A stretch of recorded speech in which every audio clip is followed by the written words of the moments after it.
In today's video, I'm going to have a look at three companies that pay dividends every single month. Now, those of you that listen to the podcast or are subscribed to our newsletter will know that I'm a huge fan of Realty Income and Agree Realty. But for this video, I tried to stay away from those two and pick three different companies that I thought might be interesting for a portfolio looking for monthly dividends. But before I get into that, if you haven't done so already, I would really appreciate it if you hit that like button and also hit that subscribe button. Let's get straight into it. Now, our first monthly dividend paying company is Main Street Capital, ticker symbol MAIN. Now, Main Street Capital is not a company we often talk about here on Dividend Talk. I'm a big fan of Peter Lynch's philosophy of investing in what you own, and as a BDC or a business development company, I think it's really important that you understand what this company does and how it makes money. With that in mind, Main Street Capital focuses on maximizing its investment portfolio total return by generating income from debt investments and capital appreciation from equity and equity related investments. The company does this with two primary investment strategies. The first one is their lower middle market strategy, and the second one is their private loan strategy. Now, the lower middle market strategy targets businesses with annual revenues between 10 million and 150 million. Given the limited access that these businesses have to traditional financing, Main Street Capital provides customized funding solutions and can often secure favorable transaction terms and sometimes even equity participation. Now, the private loan investment strategy focuses on much larger companies with annual revenues between 25 million and 500 million. Now, these investments typically involve businesses being owned or being acquired by private equity firms. And lastly, the company also has an external asset management business, which is managed by an external investment manager who earns fees based on assets under management. Now, the company has two main investment objectives. The first one is to maximize their investment portfolio total return by generating current income from their debt investments from the lower middle market investment strategy and also their private loan investment strategy. And they also earn dividend income and capital appreciation from realized gains of their equity and equity related investments, also in the lower middle market companies. Now, the company themselves list out a couple of reasons why you should consider investing in them, but there's a couple here I want to highlight. The first one is that they are historically growing cash dividend, which is paid monthly and provides recurring current income to its shareholders.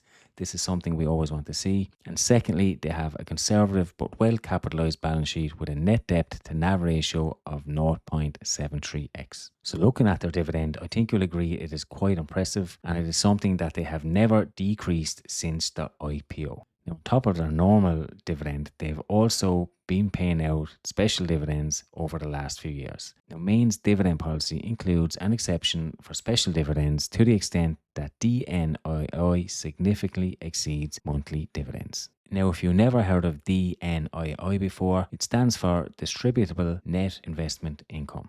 Essentially, it is quite similar to gross profit. To calculate it, you get the total investment income, you take away any expenses, and you take away any non-deductible items such as capital losses or certain unrealized gains or income. Now, according to most places that I've checked the dividend yield, they are portraying it at around 7%. But I think this includes special dividends, because if you look at their fact sheet from December 31st, 2024, you can see that their dividends for 2025 is 75 cents per quarter. This equates around $3 every year, and with a share price of around $57.91, we get a yield just above 5%. On top of that, we get a 5-year dividend growth rate of just over 3.8%. Our second monthly dividend paying stock is Stag Industrial, ticker symbol STAG. Now, Stag Industrial is a real estate investment trust that focuses on the acquisition, ownership, and operation of industrial properties throughout the United States. As of December 31st, the company owned 591 buildings in 41 states with approximately 116.6 million in rentable square feet. During that same period, their buildings were approximately 96.5% leased, and no single tenant accounted for more than 2.9%. And if you look at some of these tenants, you can see they are actually quite strong. Amazon is their top tenant, which accounts for 2.9% of their overall rent. We've got companies like Schneider Electric, Coca-Cola, FedEx, DHL Supply Chain, and even WestRock Company. Now, Stag Industrial is much smaller than the major industrial REIT Prologis, ticker symbol PLD. And like Agree Realty compared to Realty Income, this means that there is plenty of room for expansion. The US market remains undersupplied, especially near major logistic hubs. E-commerce and direct-to-consumer trends are driving strong demand for logistics real estate, and companies like Amazon continue to expand their fulfillment networks. On top of this, companies are moving back to the United States to mitigate some supply chain risks, and the overall transportation infrastructure in the United States is probably better than most places in the world. So I think there's plenty of room for growth, and I haven't even talked about AI-driven logistics or even automated fulfillment centers, which I think can play a huge role over the next 10 to 15 years. From a dividend perspective, they have increased their dividend since 2011. But as you can see on the screen, it has been really slow growth, with their 5-year dividend CAGR standing at 0.7%. Their current dividend yield is 4.2%, and their adjusted funds from operations payout ratio is just over 70%.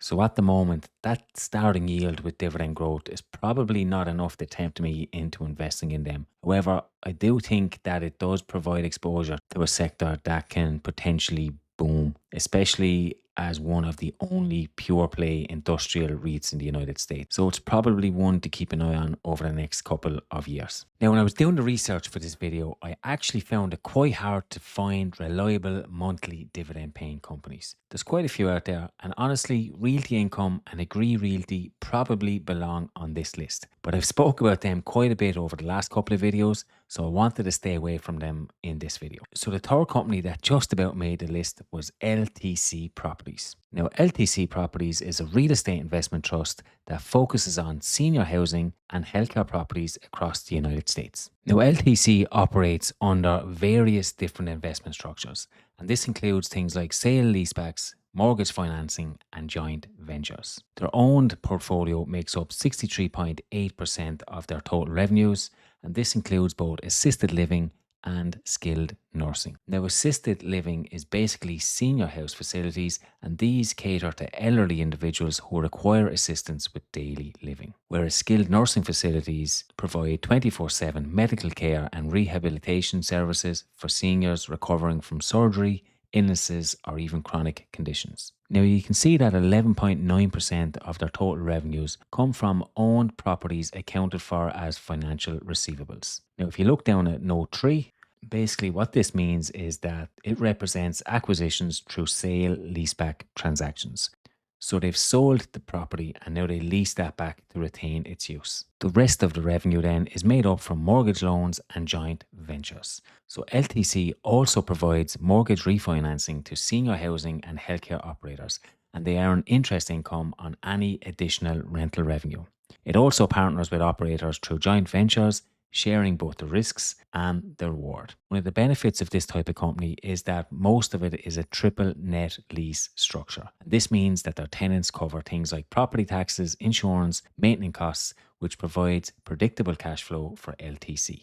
Now, I think it's important to say that the company's performance over the last number of years hasn't really been the best. And this is mainly because of the COVID-19 pandemic, which impacted their occupancy rates. Now, in 2023, this stood at 79%, but there was a slight increase in this in 2024, where occupancy stood at around 81%. Now, as you can imagine, this also affected their adjusted funds from operation growth, or what they like to report is their funds available for distribution. Now, luckily, in 2024, we have seen both an increase in FFO, which is a measure of operational performance, but it excludes non-cash items and non-recurring items. But we also see an increase in funds available for distribution, which focuses specifically on how much cash is available for distribution to its shareholders, taking into account adjustments that will affect cash flow. So I suppose the tailwind with this is that the aging US population due to all these baby boomers will be over 65 in the coming years. This should increase the demand for senior housing and healthcare.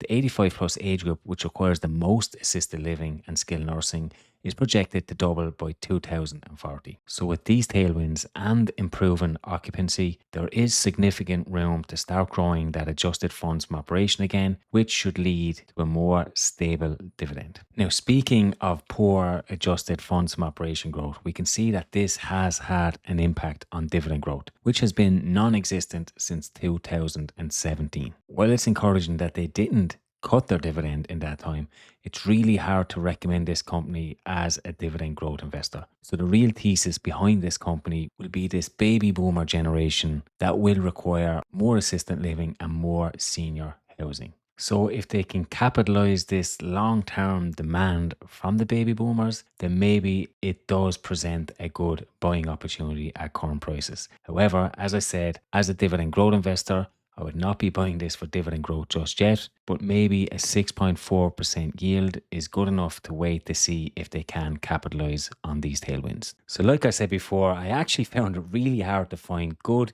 decent monthly paying dividend stocks. But if I have missed any and there's one you thought I should have included, please drop it in the comments below. See you next time.